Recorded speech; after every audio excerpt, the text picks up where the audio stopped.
بسم اللہ الرحمن الرحیم اللہم صلی علی سیدنا و مولانا محمد وعلی آلہ و صحبہ و بارک وسلم۔ السلام علیکم ورحمۃ اللہ وبرکاتہ۔ فرمودات تاجدار ہر دو جہاں، محترم و مکرم و محتشم، حضور پر نور سراپا نور صلی اللہ علیہ وآلہ وسلم۔ چار چیزیں آپ کو پریشان اور بیمار کرتی ہیں: زیادہ باتیں کرنا، زیادہ سونا، زیادہ کھانا اور زیادہ لوگوں سے میل جول رکھنا۔ چار چیزیں آپ کو ختم کرتی ہیں: پریشانی، غم، بھوک اور دیر سے سونا۔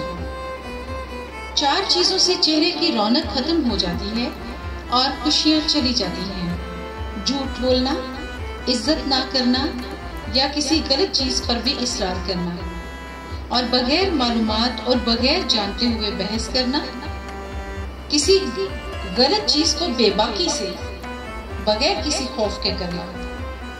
چار چیزوں سے چہرے کی رونق بڑھ جاتی ہے: پرہیزگاری، وفاداری، رحم دلی اور دوسروں کے بغیر کہے ان کی مدد کرنا۔ چار چیزوں سے رزق کی فراوانی رک جاتی ہے: صبح فجر سے طلوع آفتاب تک سونا، نماز نہ پڑھنا یا پابندی سے نہ پڑھنا، سستی کرنا یا دھوکہ دینا۔ چار چیزوں سے رزق بڑھتا ہے: راتوں کو اٹھ کر عبادت کرنا، بہت زیادہ پشیمان ہونا اپنے گناہوں پر، مستقل خیرات کرنا اور ذکر کرنا یعنی اللہ تبارک و تعالیٰ کو یاد کرنا۔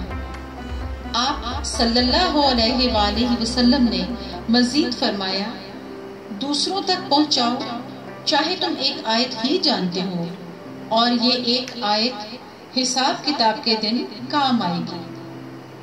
آپ صلی اللہ علیہ وآلہ وسلم نے فرمایا: جب اذان دی جائے تو ہر کام چھوڑ دو، یہاں تک کہ قرآن پڑھنا بھی۔